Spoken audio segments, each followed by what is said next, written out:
Baik, kita nanti kalau mungkin sedikit diskusi nanti supaya lebih nyaman, lebih ada interaksinya ya. Nah, sore hari ini sebenarnya hampir sama temanya dengan yang disampaikan Om Nono tadi, tapi Om Andri kemarin waktu lama nggak puasa ya, ada puasa nggak? Puasa. Iya, siapa yang puasa?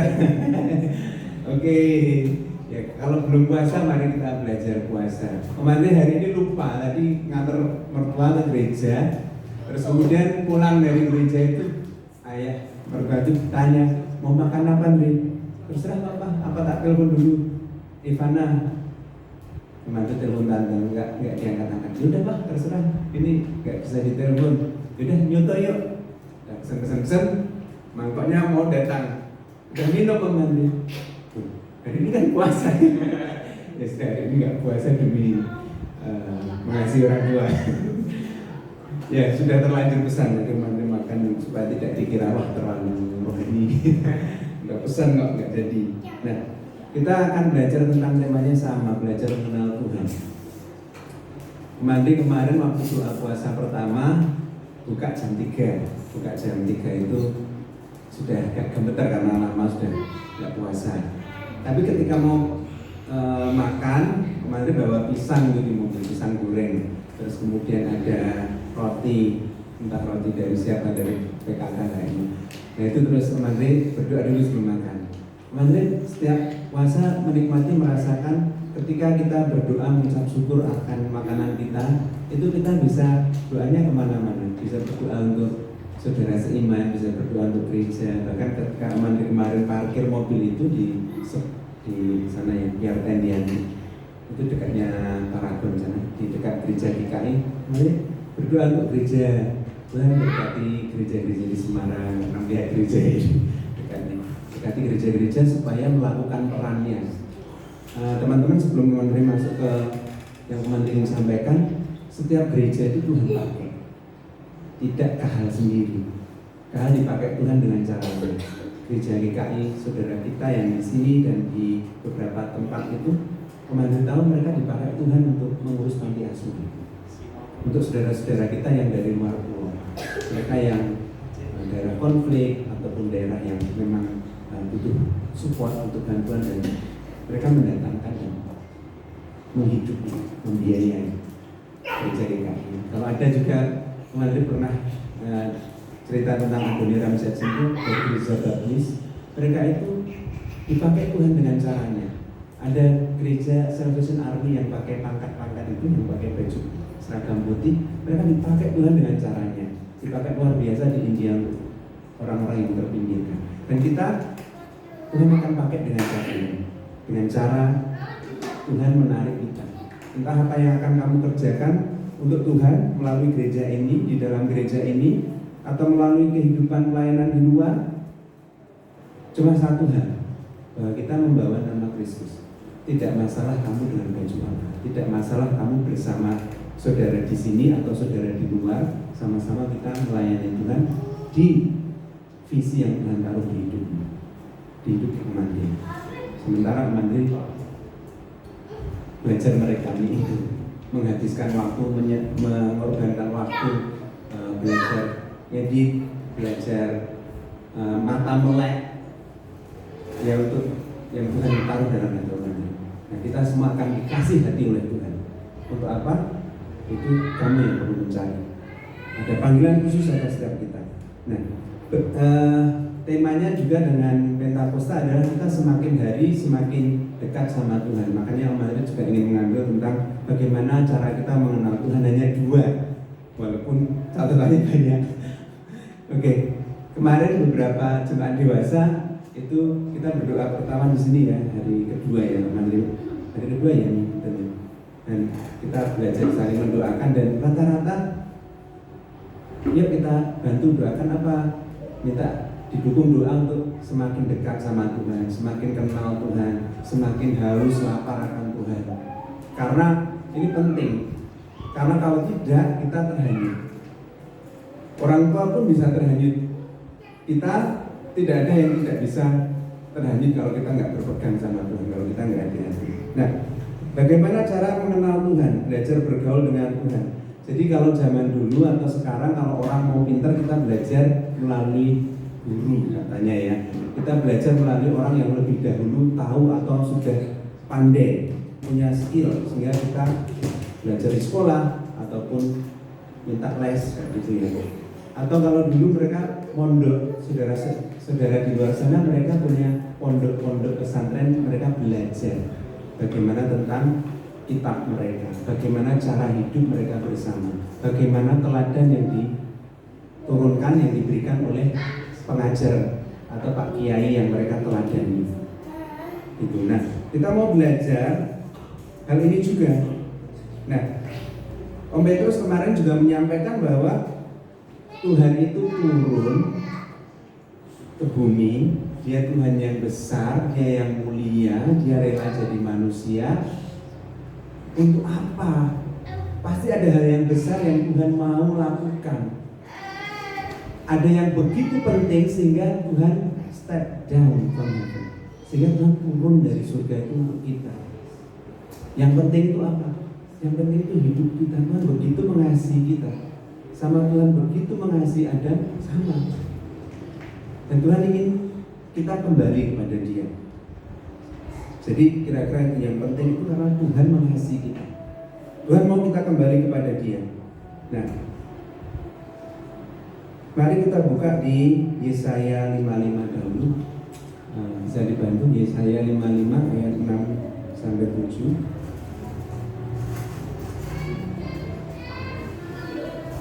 Bisa? Oke, Yesaya 55 ayat 6 sampai 7. Kita baca bersama ya. 3, 2, 1. Carilah Tuhan selama Ia berkenan ditemui, berserulah kepadanya selama Ia dekat. Baiklah orang fasik meninggalkan jalannya dan orang jahat meninggalkan rancangannya. Baiklah ia kembali kepada Tuhan dan Dia akan mengasihaninya, dan kepada Allah kita, sebab Ia memberi pengampunan dengan limpahnya. Pemantri follow salah satu hamba Tuhan, dan beliau itu waktu mengisi retreat, dialah yang berkata, jangan keraskan hatimu, bertobat. Pemantri terbelalak ya, karena ada pembicara perempuan yang begitu tegas dan begitu menyampaikan pesan yang kuat. Jangan keraskan hatimu hari ini, bertobat. Wah, pandangan matanya itu menusuk ke hatinya Om Andri, menusuk ke kesadaran dirinya Om Andri. Sehingga apa sih yang aku harus perlu bertobat hari ini? Sehingga pertanyaan itu menjadi awal Om Andri mengikuti retreat dengan lebih serius waktu itu. Dan Om Andri, puji Tuhan, di akhir retreat komit untuk menyerahkan hidup kepada Tuhan, bukan untuk hidup untuk diri sendiri, hanya untuk kesenangan sendiri. Waktu itu ketika nanti cerita ya, ketika di akhir retreat, Om Andri sempat bertanya kepada salah satu hamba Tuhan, tapi bukan ibunya ini. Kemudian tanya, boleh nggak sih kalau pacaran itu pegang pacarnya atau peluk? Pertanyaan yang menggelitik Om Andri waktu itu. Beliau menjawab, kalau kamu menyendirikan hidupnya untuk Tuhan, kamu tahu apa yang berkenan dan tidak berkenan.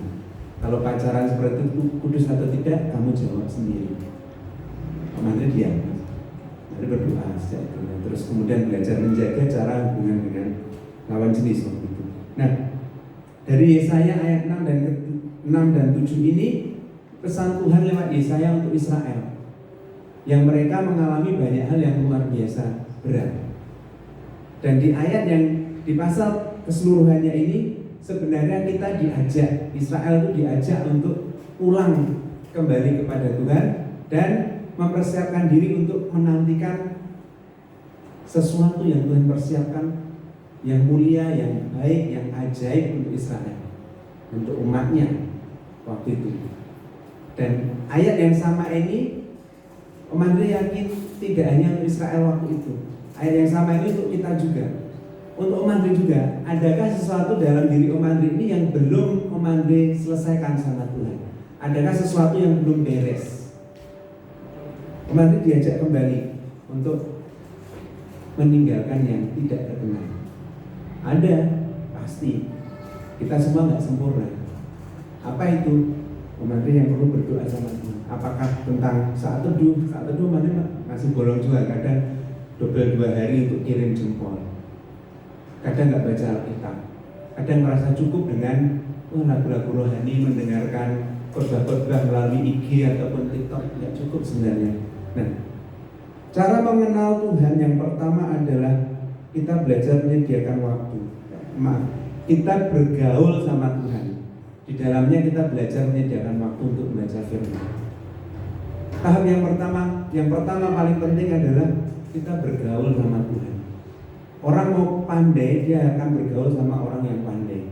Kalau dia bergaul sama orang yang kurang pandai, agak tumpul, dia akan ikut seperti itu, nggak melatih kecerdasannya. Pemain catur akan belajar dan tambah pintar dengan sesama pemain catur. Nanti oke, coba tayangkan sekarang aja nggak apa-apa. Itu pemain Thailand tuh Rotang namanya. Nah ini namanya Rotang. Siapa Mandri nggak begitu hafal namanya? Pemain MMA dari Thailand. Dia kalau bertarung luar biasa dan dia dikenal sebagai Iron Man ya atau Iron Head ya. Jadi kalau dipukul dia gini. Jadi dipukul nggak apa-apa dia. Sok supaya mengintimidasi lawan mainnya. Dan dia itu punya kehendak yang kuat, punya keinginan yang kuat untuk berhasil. Karena melihat orang tuanya yang kesulitan hidup untuk membiayai, dia ambil bagian itu untuk menolong orang tuanya. Nah, kita simpan dulu program itu.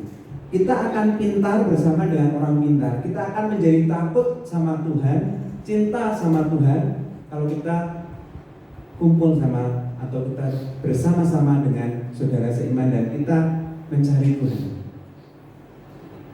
Yang pertama adalah waktu pribadi kita, menyediakan waktu untuk Tuhan, membaca firman, merenungkan, memikirkan berulang-ulang.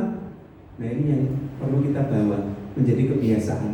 Begitu kita baca firman, begitu kita dapat sesuatu, kita pikirkan, kita ulang-ulang, kita doakan. Bagianku apa Tuhan untuk ayat ini? Bagianku apa yang harus aku lakukan hari ini? Mulai hari ini, mulai ketika kita terima firman itu, kita mau percaya dan kita mau berbuat apa dengan firman yang kita terima. Intinya kalau kita membaca firman, kita menerima ya dan amin.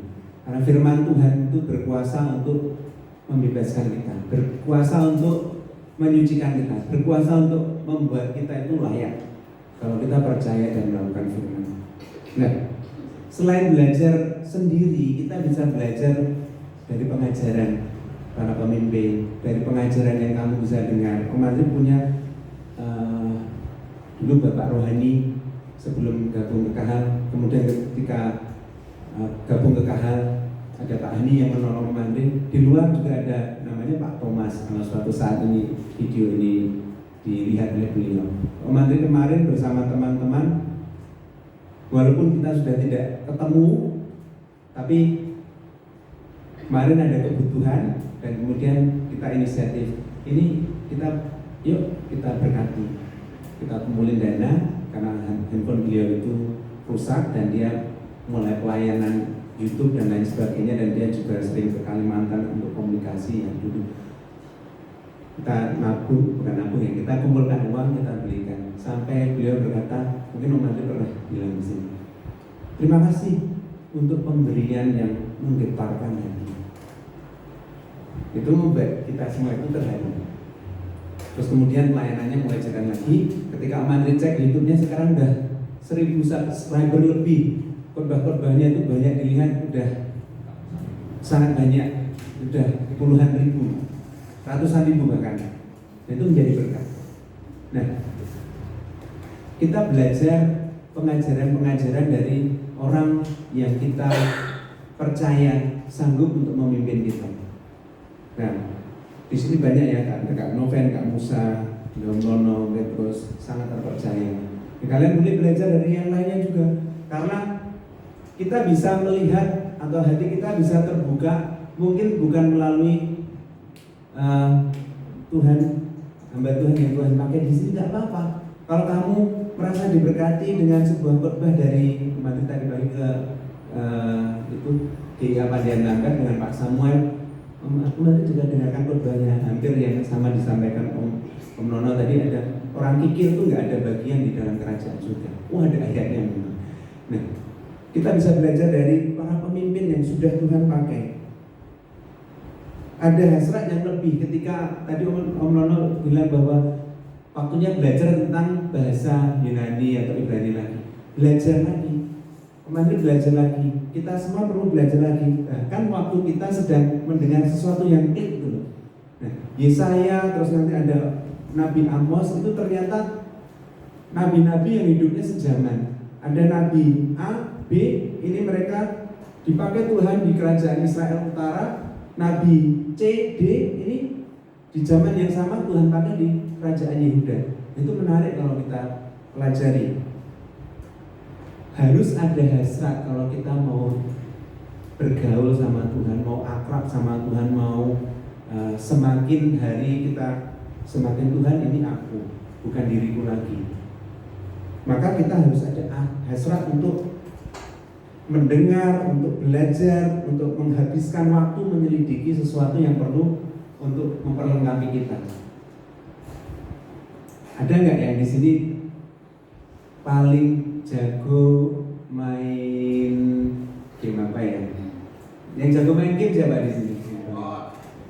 Devon. Game apa Devon? Apa? Apa? Game komputer. Gamenya apa namanya? RF. Apa itu singkatannya? Rising Force. Ada yang main game yang sama? Itu game juga. Candy Crush. Sudah level berapa atau sudah sampai apa? Udah dari gue. Kemarin nggak tahu level. Udah lama sekali nggak main game. Nah, sampai kamu bisa untuk memainkan game itu, maka kamu nempellah sama orang yang bisa ngajari kamu itu. Kak, tolong dong gimana caranya dapat weapon ini gitu ya. Betul, ada yang kalau ada trik-trik khusus untuk bisa dapat naik level dan kemudian dapat apa itu namanya senjata-senjata khusus kalau itu game pertarungan ada ya. Betul nggak ya? Lama itu sudah ketinggalan zaman. Intinya kita harus nempel, kita harus menghabiskan waktu sampai kita mastery, sampai kita bisa itu yang kita mau. Kemarin senang karena ada teman cerita bahwa siapa Martin itu punya channel YouTube dan sudah ribuan apa ya, ribuan view atau ribuan subscribe. Senang kemarin. Sampai kita itu bisa sesuatu, maka selidikilah, lengkapilah dirimu. Tapi jangan lupa ketika kamu bisa, jangan tinggalkan Tuhan. Itu aja. Sampai paham, sampai bisa. Selain kita bergaul dengan Tuhan, dengan merenungkan firman, dengan mendengar pengajaran, kita juga yang paling Mandri nikmati adalah mendengarkan lagu rohani. Ketika Mandri masuk mobil karena nggak punya motor, di rumah itu cuma ada satu motor, Tata Ivana pakai, Mandri ke kantor harus pakai mobil terus, karena nggak ada motor. Dan itu ya memang Tuhan percayakan itu, Mandri perlu kelola. Nah, maka salah satu mengelolanya dengan kalau aku pakai mobil, aku dengarkan pujian atau aku dengarkan khotbah. Itu yang ketika Mandri baca artikel bahwa waktu di jalan itu banyak terbuang, maka Mandri pastikan ketika naik mobil, Mandri dengar lagu rohani atau Mandri dengar firman. Itu yang Mandri pastikan. Memuji menyembah Tuhan sendiri di dalam mobil. Ketika naik motor juga begitu. Dulu ketika nganter orang tuanya Mandri periksa sambil naik motor, orang tuanya Mandri, kamu ngapain sih ngangkat-ngangkat tangan gitu? Tidak apa-apa, udah nggak usah ngangkat-ngangkat tangan. Ya sudah, Mandri puji Tuhan tanpa mengangkat tanpa mengangkat tangan, nggak apa-apa. Sepanjang perjalanan waktu itu ya, kasih mula-mula yang begitu mengerti. Dan sekarang Mandri pengen minta apinya lagi seperti hari Pentakosta yang kita sambut ini, mari kita manfaatkan karena waktu Tuhan kita tidak sangka Tuhan akan bawa kita naik atau Tuhan akan jemput kita. Mari kalau kita punya waktu, pastikan waktu kita pakai untuk belajar mengenal Dia. Kita punya waktu untuk kita habiskan bersama Tuhan, karena Tuhan ingin menghabiskan waktu bersama kita. Tiap hari ingin ketemu kalau belum pacaran. Ada yang sudah before. Wajar, karena kita punya rasa tertarik, kita punya chemistry. Nah, chemistry ini yang perlu kita cari sama Tuhan. Kalau kita cinta sama Tuhan, kita mau dekat sama Tuhan, harus punya chemistry. Membangun chemistry sama Tuhan ya kita seperti tadi, baca firman, memuji Dia, mendengarkan pengajaran, sampai hati kita terasa tenang. Udah ketemu Tuhan, udah ketemu doi. Lihat dia aja atau lewat depan rumah aja udah cukup. Kalau kita nggak punya keberanian, dulu Om Andre lewat depan rumah aja, udah bergetar, udah seneng. Kok nggak ada di depan rumah ya? Itu dulu. Akan tiba waktunya. Nah, kemudian yang kedua, kita hidup menurut Roh. Hidup menurut Roh itu seperti apa?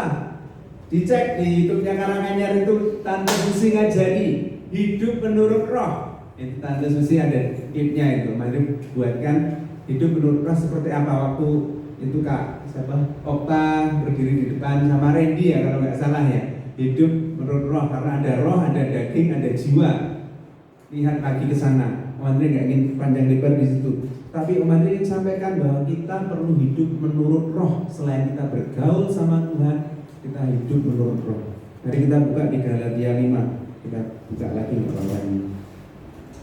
Galatia 5. Ya, ayat yang 16 sampai 25.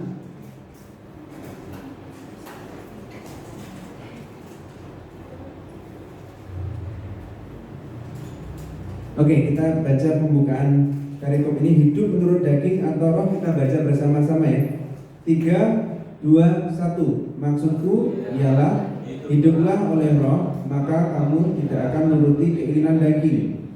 Sebab keinginan daging berlawanan dengan keinginan roh, dan keinginan roh berlawanan dengan keinginan daging. Karena keduanya bertentangan, sehingga kamu setiap kali tidak melakukan apa yang kamu kehendaki. Akan tetapi jikalau kamu memberi dirimu dipimpin oleh Roh, maka kamu tidak hidup di bawah hukum Taurat. Hidup dipimpin oleh Roh. Kita mau nggak kalau hidup kita itu hari ini berjalan dengan baik, selamat, dan kita menemukan sukses? Mau ya, semua ya, pasti mau. Itu umatnya juga pengen kita semua bisa melakukan aktivitas dengan lancar, dengan baik. Kemarin kalau kerja, doanya semoga hari ini nanti nggak ada sesuatu yang buruk. Anak-anak bisa nempatin diri, anak-anak bisa taat, bisa mengikuti aturan. Kalau enggak, hari itu bisa terasa menjengkelkan, hari itu terasa buram, enggak mau minum, mau makan, pikirannya terganggu karena sesuatu yang tidak menenteramkan. Nah, kalau kita dipimpin oleh Roh, kita bisa melihat sesuatu yang buruk itu menjadi baik.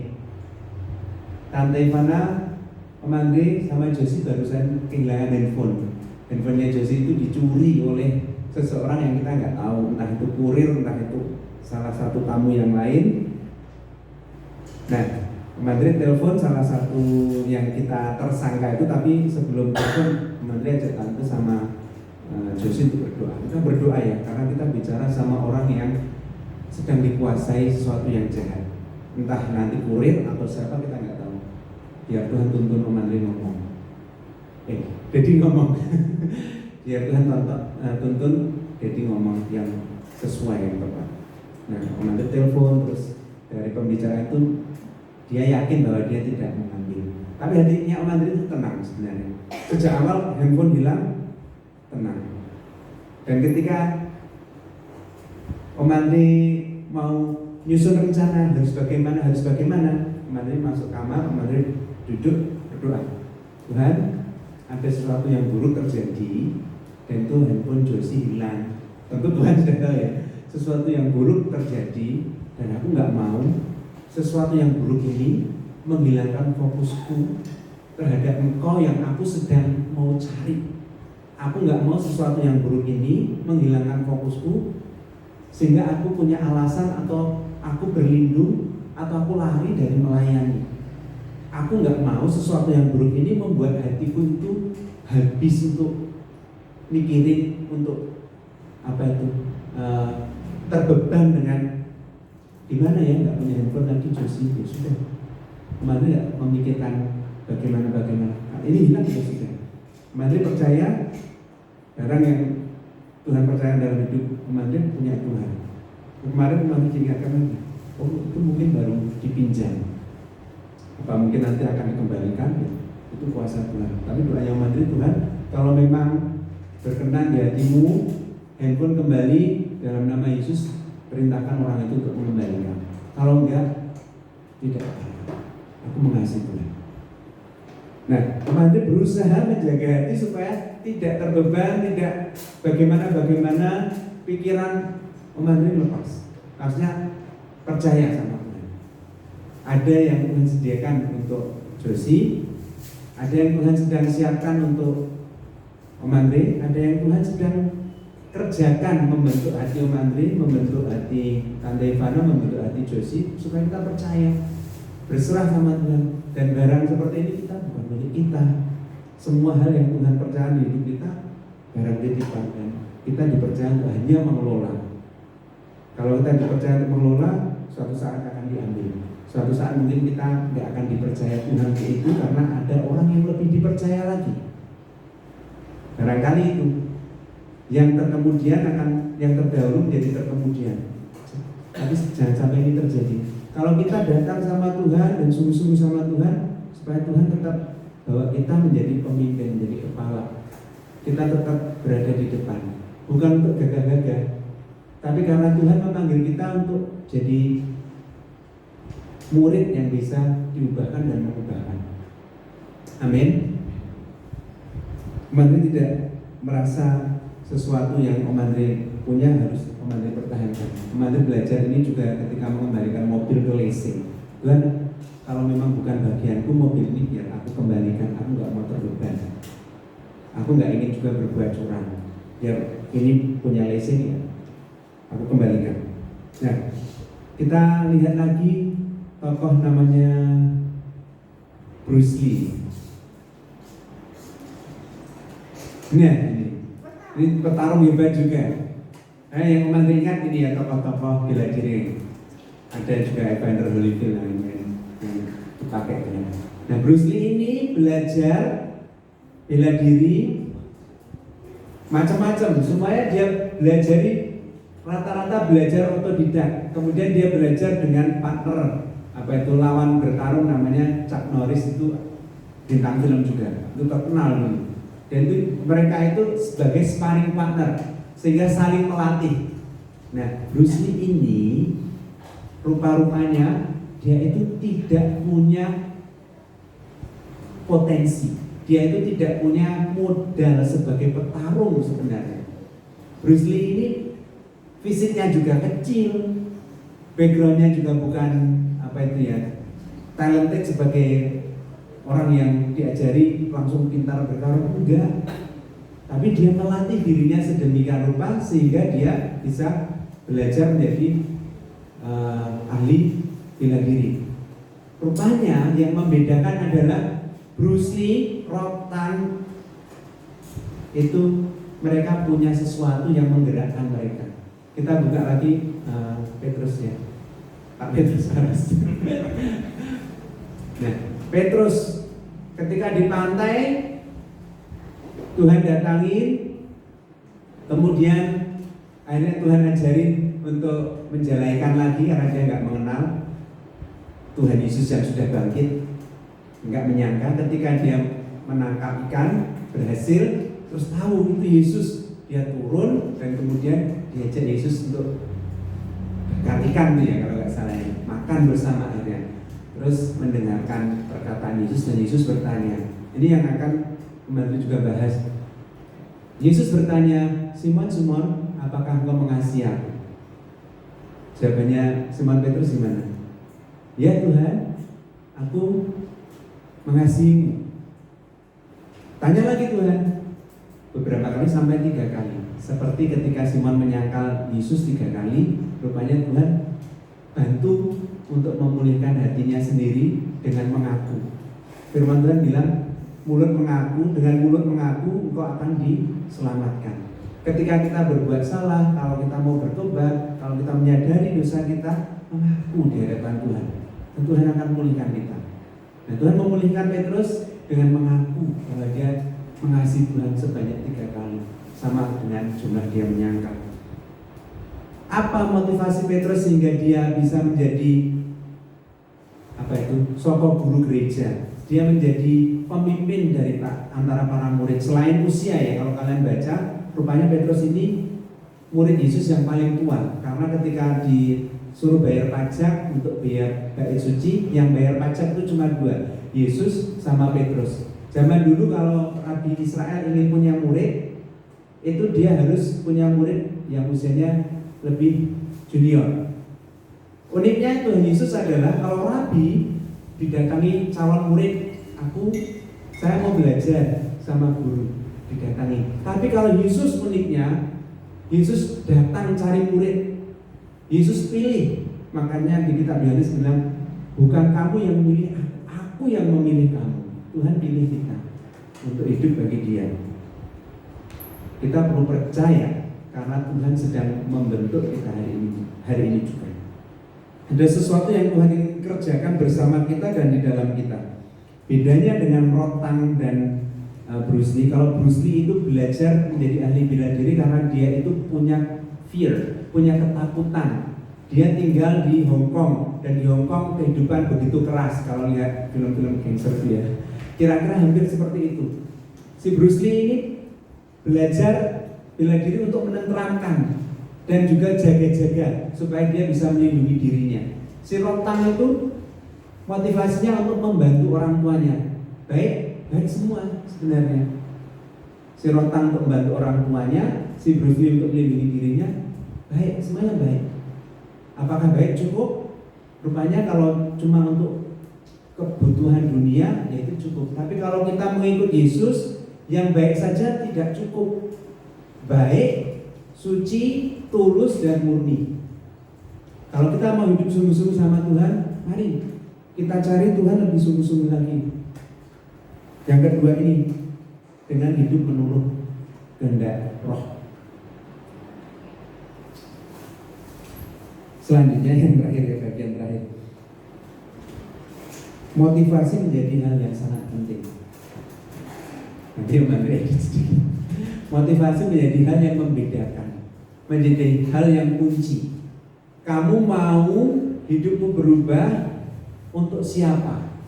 Kamu mau hidupmu berhasil untuk siapa? Kamu mau hidupmu ini setelah berhasil buat apa? Ada banyak orang berhasil tapi hidupnya tetap hampa. Ada banyak orang berhasil mencapai sesuatu yang besar, kaya raya. Ada raja Thailand yang punya istri banyak, itu punya segalanya. Istrinya cantik, banyak, kaya raya. Untuk apa itu semua?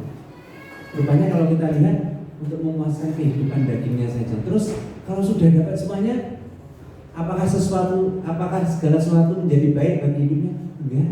Kacau orang itu. Kalau kalian lihat baca berita raja Thailand hidupnya kacau. Coba kalian search. Nah, kalau kita menuruti hanya apa yang kita mau dan ambisi dunia saja yang tidak memuliakan Tuhan, ujung-ujungnya hanya kebinasaan dan sesuatu yang hampa. Tapi kalau kita punya sesuatu yang kita mau kerjakan bagi Tuhan, untuk Tuhan, bersama dengan Tuhan, kita di barisan belakangnya Tuhan, aku mengikuti kehendak Tuhan, aku mau apa yang kau kerjakan Tuhan, itu yang aku kerjakan. maka ada sesuatu yang mengubahkan hidupmu, ada sesuatu yang mengubahkan hidup orang-orang di sekitarmu, ada sesuatu yang pasti kamu akan bangun buat hidupmu, atau buat keluargamu, atau buat komunitas kita, atau buat lingkungan kita. Ada sesuatu yang kamu rindu untuk menjadi baik. Nah, kalau kamu mau seperti itu, ya ini, kamu harus semakin mengenal Tuhan, semakin mengenal hatinya, bukan hanya soal ibadah datang ke gereja. Nggak cukup. Banyak orang beribadah dengan cara ibadahnya macam-macam, tapi hidupnya di luar tidak menjadi berkat. Antri makan aja nggak bisa, antri pom bensin aja nggak bisa. Itu yang mereka kerjakan. Orang-orang yang hanya ibadah, tapi hatinya nggak bersama Tuhan. Orang-orang yang ibadah betul, tapi hatinya nggak punya belas kasihan. Menteri pernah lihat video, dan ini Menteri cut tadi.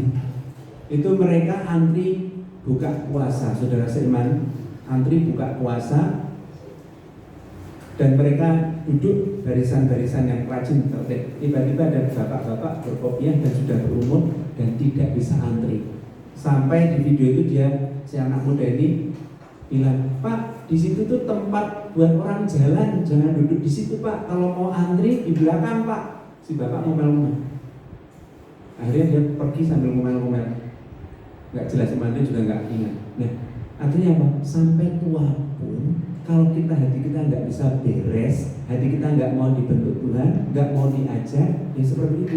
Tua-tua ibadah duniawi saja, tapi hatinya nggak berubah, nggak menjadi berkat, nggak bisa jadi teladan untuk orang muda.